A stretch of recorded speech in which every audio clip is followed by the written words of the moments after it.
మీకు తెలుసా మన రాష్ట్రం ఆంధ్రప్రదేశ్ నుంచి వెళ్ళిన అథ్లెట్స్ జ్యోతి యువరాజీ మరియు డిఎం జయరాం స్ప్రింటర్ ఇంటర్నేషనల్ స్థాయిలో పథకాలు గెలిచి మన భారతదేశానికి మంచి పేరును తీసుకొచ్చారు.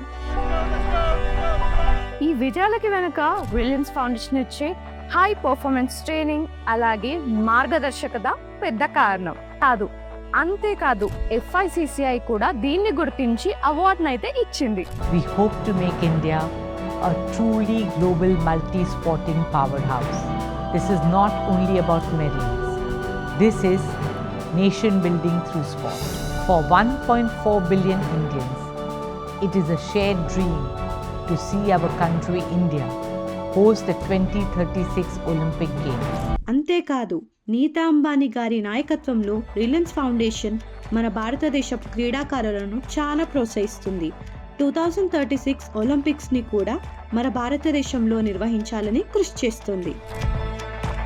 నా అభిప్రాయంలో అలాగే చాలా మంది క్రీడాకారుల అభిప్రాయంలో అయితే నీతా అంబానీ గారు స్పోర్ట్స్ ని ముందుకు తీసుకెళ్తున్న గొప్ప నాయకురాలు. మరి మీ అభిప్రాయం ఏంటి?